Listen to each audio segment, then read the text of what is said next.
আমাদের আমিরে জামাত একটা শব্দ বলেছেন, তার আবার অপব্যাখ্যা হয়েছে। বলে আমরা ইলেকশন চাই, কিন্তু আমরা জেনেতন ইলেকশন চাই না। এই কথাকে ইন্টারপ্রিট করা হয়েছে যে ওনারা এখন ইলেকশন চান না। আরে বাবা, what do you mean by জেনতন? উনি জেনতন বলতে বুঝিয়েছেন আওয়ামী ফ্যাসিবাদী আমলে যেভাবে রাতে বাক্স ভর্তি করা হয়েছিল, ভোট কেন্দ্রে দখল করা হয়েছিল, ব্যালট কাটা হয়েছিল, সন্ত্রাস করা হয়েছিল, এই জাতীয় ইলেকশনকে উনি বলেছেন জেনতন ইলেকশন আমি চাই না। আমরা যখন প্রেস ক্লাবে আসি, সাংবাদিক বা মিডিয়ার সামনে কথা বলি, তখন আমরা বলি যে না, সাংবাদিকরা হচ্ছে জাতির বিবেক, ব্যারোমিটার অফ দি সিভিলাইজেশন, এসব কথা বলি। আমি যখন লিখি, আমি যখন কোনো কাজকে মিডিয়াতে ইলেকট্রিক প্রিন্টে দিয়ে দিই, ব্রডকাস্ট হয়ে, তখন কিন্তু আমি সভ্যতার সূচকে কোথায় থেকে কথাটা বললাম, তখন আমি ইয়েলো জার্নালিজমের কথা কিন্তু আমি ভুলে যাই।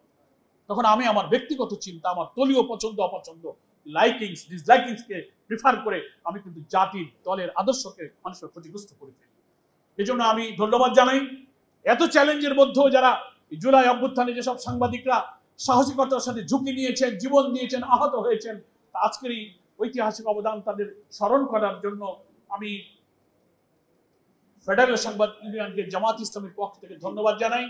এবং আমরা যেন ঐক্যবদ্ধ থাকি, রাষ্ট্র বিনির্মাণের সকল মৌলিক শক্তিকে আমাদের ঐক্যবদ্ধ থাকতে হবে এবং বিভেদ বিশৃঙ্খলা করা যাবে না। কমন ইস্যুতে আমাদের এক থাকতে হবে। চিন্তা, এক্সচেঞ্জ অফ ভিউজ, এগুলো চলবে, চলুক। জাতীয় রাজনীতিতে ন্যাশনাল কনসেনসাস কমিশন হয়েছে, সেখানে বিতর্ক হোক, মিডিয়াতে বিতর্ক হোক, কলমিস্টরা বিতর্ক করুক, প্রবলেম নেই। কিন্তু আমরা দলে দলে, ব্যক্তিতে ব্যক্তিতে বিভেদ, আক্রোশ, এটা যেন আমরা হই না। একজনের সঙ্গে দেখা হলে আরেকটা রাজনৈতিক দলের নেতার সঙ্গে আমি যদি হেসে কথা বলতে না পারি, তিনি আমার ব্যাপারে এমন একটা কথা বলবেন, তাকে দেখলে আমার মনে কষ্ট হবে। কেন আমি সে কথা বলতে যাব? আমার কথা অবশ্যই গার্ডেন ল্যাঙ্গুয়েজে হওয়া দরকার, বিনয়ের সাথে হওয়া দরকার, ভদ্রতার সাথে হওয়া দরকার। আমি মনে করি সাংবাদিক বন্ধুরা আজকে আমাদেরকে ডেকে সেই আত্মপর্যালোচনার সুযোগ করে দিয়েছেন। আমরা প্রত্যেকেই সেলফ ক্রিটিসিজম বলে একটা কথা আছে, আমরা আত্মপর্যালোচনা করি।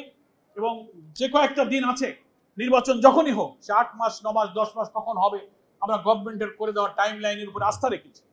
আমরা শর্ত দিয়েছি, প্রোভাইডেড আমাদের আমিরে জামাত একটা শব্দ বলেছেন, তার আবার অপব্যাখ্যা হয়েছে। বলে আমরা ইলেকশন চাই, কিন্তু আমরা জেনেতন ইলেকশন চাই না। এই কথাকে ইন্টারপ্রিট করা হয়েছে যে ওনারা এখন ইলেকশন চান না। আরে বাবা, what do you mean by জেনতন? উনি জেনতন বলতে বুঝিয়েছেন আওয়ামী ফ্যাসিবাদী আমলে যেভাবে রাতে বাক্স ভর্তি করা হয়েছিল, ভোট কেন্দ্রে দখল করা হয়েছিল, ব্যালট কাটা হয়েছিল, সন্ত্রাস করা হয়েছিল, এই জাতীয় ইলেকশনকে উনি বলেছেন জেনতন ইলেকশন আমি চাই না। তার অর্থ এই না যে আমরা নির্বাচন চাই না, নির্বাচন পিছাতে বলেছি, নট দ্যাট। এইটা তো গণমাধ্যমেই মধ্যেই এইসব টুকটাক কথাবার্তা ছড়িয়ে যায়। আমি আজকে বিনয়ের সাথে জাতির কাছে বলবো, আসুন, শুধু আমাদের নয়, অন্য কোনো দলেরও, এখানে আমার মির্জা ফখরুল ভাই আমার শ্রদ্ধাভাজন জাতীয় নেতা, অনেক দলের নেতারা আছেন, কারোর কোনো কথায় যেন আমরা অপব্যাখ্যা না করি, বিকৃত না করি, এবং শুনলে আমরা যেন একটু মাথা ঠান্ডা, যে এই কথাটি উনি বলেছেন, মিডিয়াতে যে আসলো, চেক করতে পারি। আমাদের মধ্যে পারস্পরিক ইন্টারাকশন থাকা দরকার, কথা বলা দরকার, কোনো প্রশ্ন আসলে এক্সচেঞ্জ অফ ভিউজ হওয়া দরকার। তাহলেই কিন্তু গণতন্ত্র সমৃদ্ধ হবে, গণতন্ত্রের যে বিউটি সেটা আরো সৌন্দর্য, আরো সুশোভিত, বিকশিত হবে। আমাদের নতুন প্রজন্ম এই বাংলাদেশ গড়ায় তারা কিন্তু ভূমিকা রাখতে পারবে। 4 কোটির বেশি তরুণ যুবক এবার কিন্তু ভোট দেবে। ফলে তরুণদেরকে আকৃষ্ট করার জন্য আমরা যারা রাজনীতিবিদ হিসেবে জাতীয় নেতৃত্ব দিচ্ছি, তারা আমাদের দিকে কিন্তু তাকিয়ে আছে যে ওনারা কি করেন, ওনাদের কথাটা কি, ওনারা কি চান।